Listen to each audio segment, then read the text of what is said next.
Vascaíno do Cerrado.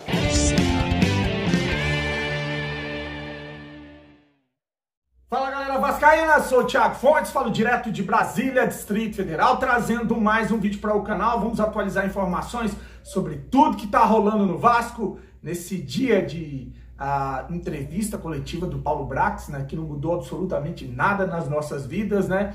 Antes, vou pedir para você deixar o joinha, deixa o like, que é importante para o canal ser indicado no YouTube, se inscreve no canal e segue as redes sociais lá no TikTok, @vascaínocerrado, e no Instagram. Bom, falar da minha parceira, a XBet é patrocinadora do canal Vascaíno Cerrado e tem uma maneira de você ajudar o canal a continuar com uma parceria importante, né? É só você clicar no link aqui no primeiro comentário fixado, vai abrir uma janelinha, faz o cadastro na XBet para me dar uma força, coloca o código promocional do Cerrado, clica, confirma e pronto, você me ajudou, não precisa fazer mais nada.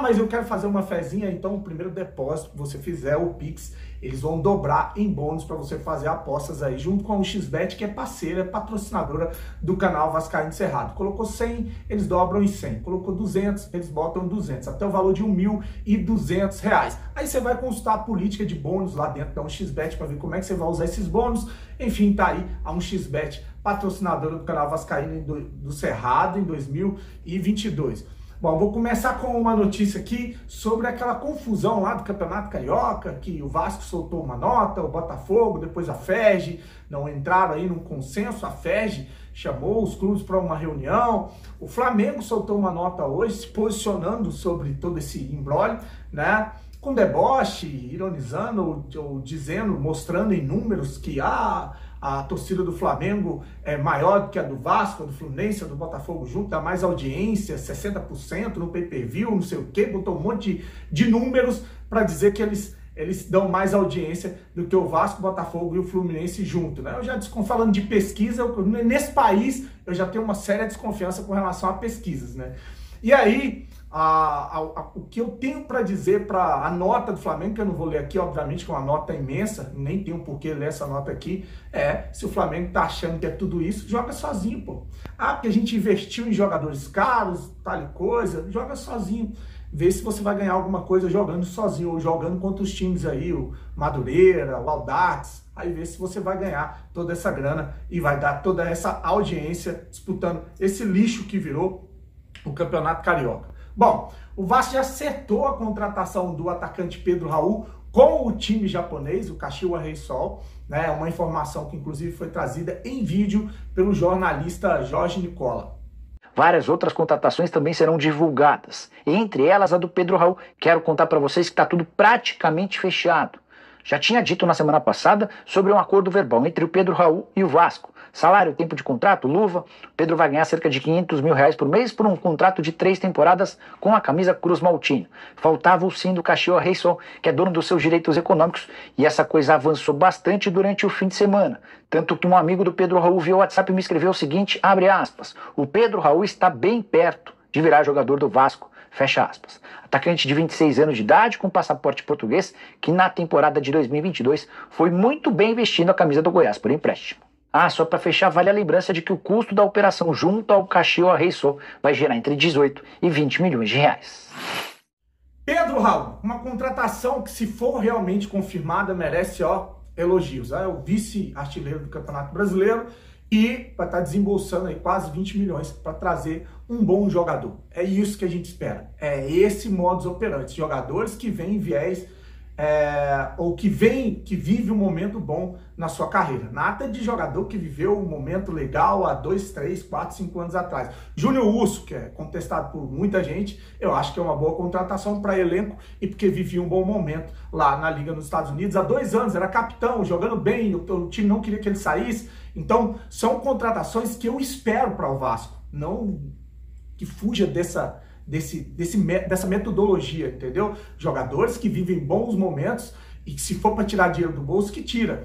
Aí o Paulo Brax falou na entrevista coletiva hoje sobre a situação do Paulinho, né? Foi perguntado se ele chegou a conversar com o empresário do Paulinho, ele disse que sim, e que o valor pedido pelo Paulinho, ou pelo seu empresário, é fora da realidade do Vasco da Gama. Bom, eu podia meter o sarrafo, falar, mas não, cara. Com relação ao Paulinho, eu também sou de acordo. Por quê? O Paulinho jogou bola no Vasco. Depois que saiu do Vasco, foi para a Alemanha, não jogou absolutamente nada. Passou um tempo lesionado, não conseguiu se firmar em time titular, então tá voltando pro Brasil. O que faz o Paulinho voltar ao Brasil para ganhar R$1 milhão, que é o que parece que ele vai ganhar lá no Atlético Mineiro? Então, para você ver que a minha crítica, ela não é só a crítica por criticar, né? Eu acho que o Pedro Raul é uma excelente contratação e o Paulinho, para mim, era uma furada você trazer um jogador desse para pagar um salário de R$1 milhão. Nem é esse jogador todo para ganhar R$1 milhão. Cheguei a colocar em capas aqui, ou mostrar aí que os influenciadores usaram o Paulinho em capas como o garoto propaganda da SAF, justamente para mostrar isso aí, né? Que foram lá no Paulinho, foram lá no James Rodrigues, foram em grandes jogadores para poder vender o Vasco, e agora a realidade parece que não vai ser tão essa que esses jornalistas, os influenciadores venderam aí no antes, né? Vamos aguardar para ver o depois. Eu não tenho muita expectativa, principalmente depois dessa coletiva de hoje. Tomara que eu queime a minha língua, né? De volta, o Vinícius Paiva está voltando ao Vasco depois de uma temporada no Ituano, né, que saiu até bem no Ituano. E segundo o lance, ele e o Galarza vão se reapresentar junto com o elenco do Vasco no dia 12, na segunda-feira. O Vasco se reapresenta, né, com aquele migué lá de que não terminou as obras do CT e adiaram a apresentação que era para o dia 8 para o dia 12. Então tá aí o Vinícius Paiva e o Galarza voltando ao time. Para alguns torcedores do Vasco, ou para muitos que não gostam do Vinícius, uma péssima notícia. Agora para 777, uma ótima notícia, que é mais um jovem aí que se destacou, inclusive, em 2022, que pode ser negociado, que pode ser vendido e virar dinheiro, né? Bom, eu vou trazer um trecho do vídeo, da live do Edmundo, lá no Mundo Ed, e ele solta o verbo, né? Ele fala que prometeram não estão entregando, né? Fala da falta de comunicação da 777, que faz gerar muitas especulações. Desabafa ali, fala que se arrependeu de ter se envolvido com a política do Vasco, né? Falar em política do Vasco, o grupo dele, o grupo amarelo lá do Júlio Brandt, o Júlio Brandt estava aí revoltado nas redes sociais com a coletiva do Paulo Brax, né? Com essa comparação com o Bragantino, com a falta de ambição, com tudo que estão falando que vão entregar depois de tudo que prometeram. E diz que vai cobrar, e vai cobrar. Mas vou deixar o Edmundo aí falando da situação da política, né? E que não podem reclamar da torcida do Vasco por estar indignada ou cobrando tudo que esses caras prometeram. Acho que é normal que você comece a se planejar após você ter confirmado o seu retorno à Série A. Isso aconteceu há 30 dias atrás, né? Foram 30 dias para você se reunir e planejar. Ok, tudo bem. Mas quando você não se comunica, você dá a oportunidade para o amiguinho, né? Para as pessoas que falam. A gente está falando aqui, se eu não sou ruim de conta, depois que o Vasco subiu, porque são exatos 30 dias, 3 vezes 4, 12, pelo menos a gente teve 12 lives. Entendeu? Se a gente teve 12 lives sem comunicação nenhuma, sem conversar com os dirigentes do clube ou da SAF, a gente ficou sem informação. Então a gente vai especular. O que a gente gostaria? O que a gente gostaria, né, como torcedor? Que o Vasco trouxesse Cristiano Ronaldo, Messi, Neymar, Mbappé, enfim, os craques que estão brilhando aí na Copa do Mundo do Catar em 2022. A gente sabe que não é possível isso de acordo com o orçamento. Concorda? Só que o que foi prometido foi que o Vasco em 2023, independente se é primeiro ano de SAF, se é retorno à Série A, foi prometido que não ia ter mais desnível, pelo menos no confronto entre Vasco e Flamengo, que muito interessa ao torcedor do Vasco da Gama. E os nomes anunciados, ou pelo menos especulados, eles não estão à altura do nível dos jogadores do Flamengo. Quando a gente fala de Júnior Urso e o Flamengo fala em trazer o Gerson, há um desnível muito grande técnico aí nessas duas contratações. Quando o Flamengo dispensa o Dorival Júnior e contrata o Vitor Pereira, o Vasco anuncia o Barbieri, há um desnível. Ou é diferente do que eu estou falando? Então a cobrança ela existe. E a especulação só se dá, por exemplo, um exemplo muito claro, ela só se dá porque não tem a comunicação. Nós aqui não vamos mais especular o diretor técnico e nem o técnico. Não só porque eles já foram anunciados, porque foi comunicado que eles são os preferidos dessa nova SAF.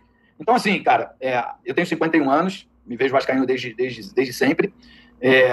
Teve um período profissional que você se desliga um pouco, mas antes da minha carreira e pós-carreira, eu estou focado, ligado no Vasco o tempo todo. Claro que eu vou ali no aniversário do Palmeiras, é claro que eu vou trabalhar num jogo de Libertadores do Palmeiras, porque faz parte da minha profissão. Mas eu estou sempre focado no melhor para o Vasco. Em algum momento, o meu caminho foi desviado de alguma forma, porque eu me meti na parte política, que é um erro, né? Porque eu mais perdi do que ganhei. Mas eu sempre estou preocupado com o que o Vasco vai me apresentar para uma temporada. E, de acordo com esse pensamento, o que o Paulo Bratz apresentou até agora é ruim. E, cara, eu não posso me calar. E aí, cara, não está falando aqui o Edmundo que jogou no Clube de Regatas Vasco da Gama, que as pessoas gostam, que as pessoas admiram, que as pessoas escutam. Não. Falando do Edmundo torcedor. Aquele que pós-jogo é zoado na rua, que é motivo de chacota, sabe? Tem um vídeo, não sei se eu vou recuperar, de um torcedor do Flamengo, que, porra, eu fiquei triste, cara, acabou com o meu dia. E é uma brincadeira, bem saudável até. Eu não vou saber repetir, mas o cara falava assim, o goleiro, especulação, lateral direito, na mira, quarto zagueiro, conversas avançadas, e aí foi com esses adjetivos do goleiro à ponta esquerda. E foi exatamente isso que o Paulo Bratz e o Luiz Melo fizeram com a gente, com a torcida do Vasco da Gama. Então eles não podem reclamar, com todo respeito, eles não podem reclamar que a torcida está brava e que está cobrando as promessas que foram feitas em 2022. Bom, uma coisa que, segundo o Edmundo, deixou ele muito indignado foi a possibilidade do Vasco renovar os contratos com os jogadores que estavam na Série B e ter um contrato de renovação automática. Ele fala que não há nada que justifique esses jogadores no Vasco, que não tem condições mínimas de atuarem no Vasco numa Série A, principalmente, sobretudo, o Edmar, né? A gente sabe que é muito contestado pela torcida, e ele fala no sentido de que se tem dinheiro agora, por que não paga a rescisão? A gente aceitava esse tipo de situação quando a gente não tinha dinheiro e estava nas mãos dos empresários. Mas será que a 777 tem grana mesmo, tem bala na agulha? Bom, eu não tô sentindo, tem muito vascaíno que não tá muito empolgado com esse começo não, né? Eu vou deixar aí para finalizar e vou agradecer a audiência, a paciência, deixa o joinha, curte o vídeo, compartilha. Tem muita gente falando assim, você não tá xingando, gritando puto. Calma, gente, vamos esperar chegar as contratações, vamos ver o que vem, porque criticar, mais do que eu critico, que alguns canais criticam, eu acho que é difícil, viu? A gente tá criticando bastante, sempre querendo o melhor para o Vasco da Gama, né? É óbvio que quando acertar, a gente não tem problema nenhum em elogiar, em dizer que acertou, mas a gente está aqui para acompanhar tudo que está acontecendo e não adianta, né? Eu acho que não adianta também ficar se matando, se esgoelando, xingando e ver que a gente está dando murro em ponta de faca. Mas estamos fazendo o que é possível, tá? Agradecer aí a quem tem dado apoio ao canal, a quem também pensa dessa mesma maneira e se indigna com tudo que prometeram ou que fizeram de sacanagem com o Vasco e o Vascaíno. Grande abraço, curte o vídeo, se inscreve no canal, fique com Deus, saudações vascaínas. Essa é a minha indignação. Quando você renova com jogadores que não funcionaram bem, nem mesmo na Série B. A gente sabe que a Série A é muito mais competitiva. Quando você renova com esses atletas, aí pode até ser em função de um contrato mal feito ali atrás. Ok, os clubes sem dinheiro ficam à mercê dos empresários que fazem o que querem. Ok, mas a impressão que dá é que eu vou permanecer com o meu lateral esquerdo, pra gente não citar nome, eu vou permanecer com o meu lateral esquerdo, eu vou permanecer com o meu goleiro, eu vou permanecer com o meu zagueiro, é porque eu não tenho perspectiva de contratar alguém melhor do que ele.